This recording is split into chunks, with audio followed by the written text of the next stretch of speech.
Ladies and gentlemen, welcome to the Entrepreneur Revolution. Ladies and gentlemen, welcome to the Entrepreneur Revolution. My name's... Ladies and gentlemen, welcome to the... Ladies and gentlemen, welcome to the Entrepreneur Revolution. My name's Glenn Carlson, coming at you from KPI HQ in Sydney, Australia. And in this episode, I'm going to be talking about the narcissism of personal branding. I'm going to be talking to Matthew, who sold his company for 8 figures, about how to attract top talent even when you can't afford them. And I'm going to be recommending 2 books that every business owner must read. So, allow myself to introduce myself. So here's the thing. I find it so easy for people to get pulled off track by this really dangerous 2 words of personal brand. And I think that they're really dangerous words because they just lend themselves so easy to this kind of egotistical, self-centered kind of narcissism approach to building more visibility and value and influence in your industry. And this word personal brand gets bandied around a lot. We've used it a lot. I hear people talking about it a lot, but I hear people resist, like really resisting this idea of building or consciously focusing on the idea of developing a personal brand because they don't want to be the show piece. Make a move. Say yes. They don't want to be the show pony. Say yes. Say yes. They don't want to be the shameless self-promoter. They don't want to be the tall poppy even for other people to be able to pull them down. And I really believe that it's these 2 words of personal brand and the connotations associated with that that are creating this massive red herring. Got to break down brand, right? Brand, the word brand is about what you're known for, right? It's your reputation. And I think if we remove the word brand, because, in our heads we associate brand to the look, the feel, the logo, the veneer, the superficial front. Action! The facade. Now, for those of you that are in brand, you get that that's not what it is, but that's what the perception seems to be. And whereas brand is what you're known for, right? It's your reputation. It's, if you're not at a dinner party and people are talking about you, what they're talking about, if there's a theme around that, is your reputation. It's what you're known for. So I think changing the word from personal brand to personal reputation, certainly in your industry, would be just such a major way to be able to help people get out of their own way. Do I want to build a personal brand? No, I don't want to be the ego guy. Do I want to have a personal reputation in my industry and be known for something? Well, yeah, absolutely I do. It's exactly the same thing. Like, it is exactly the same thing. So if you've been having some hang-ups around the idea of building a personal brand and directing time, energy and resources to effectively doing that, but you haven't, because of some of the stuff I've mentioned, get out of your own way. This is about your reputation. This is about how the industry knows, recognizes and understands you and the value that you bring. And that is absolutely essential if you want to increase your ability to influence. So that's the thing that I wanted to talk about. And go. a little bit of an awkward ending, I'll admit.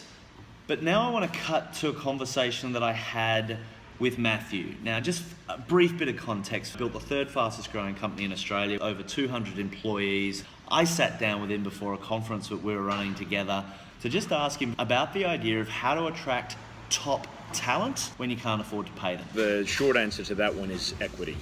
Create incentive plans for people where they can really make a difference in your company and they're rewarded. And usually the equation to do that is some equity participation program, which they're not likely to have in the other company that they're coming from. So I often get a few questions around equity, because that seems to be the default go-to. If I don't have money, then I have to give equity. But then there's also the issue of the moment you give away equity, it's been given away. No. So how do you roll out Sure. equity? I've had equity participation in every company I've run for the last 16 years because I want to align people totally to what I'm trying to achieve in the company.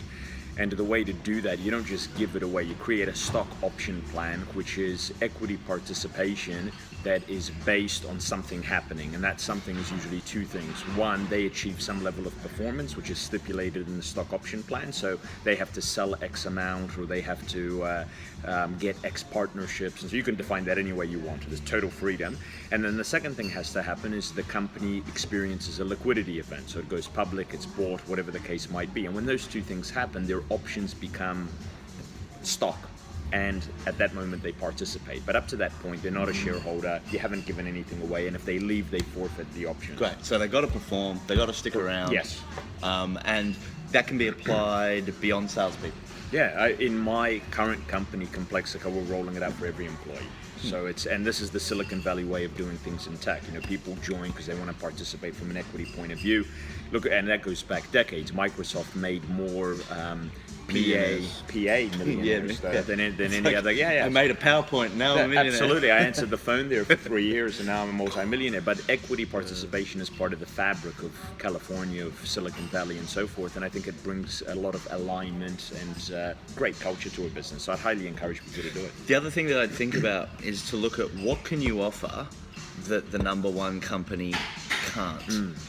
So for example, often as companies get bigger and bigger, they get more and more rules, less and less flexibility with their workforce and with their teams. Less fun. Right? Less fun, all that sort of stuff. So potentially you can find a value prop in there where you can offer more flexibility. You can offer, you don't have to get here at 9 and leave at 5. You don't have set holiday days. We're really open, we're really free. You can work from anywhere you like so long as you get the results and so on and so forth. And potentially that could give you an edge as well. So I think it's important for people to realize that money and often stock isn't one dimension. Isn't the only value exchange. You're absolutely correct. So finally, I want to offer some kudos. It's not every day that someone writes a book. And Amanda Fisher's book, Connected Technology, which is all about how to take your business up into the cloud, became an Amazon #1 bestseller. But she wanted to take it to a whole other level. And recently, she's just published, also now an Amazon #1 bestseller, Unscramble Your Numbers to Unlock the Secrets to Business Cash Flow. The foreword is by our very own Andrew Griffiths. And this is a really key point because I asked a room of entrepreneurs about a week ago how many of them were a 10 out of 10 in understanding their numbers, both personally and in terms of their company, and only 10% could do it. And there's just no excuse for not. Technology has made it so easy and so cheap, and this is Amanda's area of expertise. So if you haven't got into Amanda's world, if you haven't read these two books, type in Connected Accounting or Amanda Fisher into Google and check her out, because literally understanding your numbers is the difference between success and failure in business. Ladies and gentlemen, that's all for this episode of the Entrepreneur Revolution. As always, be brave, have fun, make it in the universe. Over and out.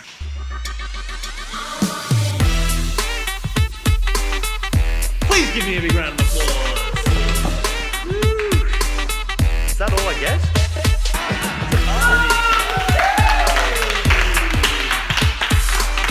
Questions. If you could ask me some questions, that'd be good, because then I could come up with something for the next one. And over and out again.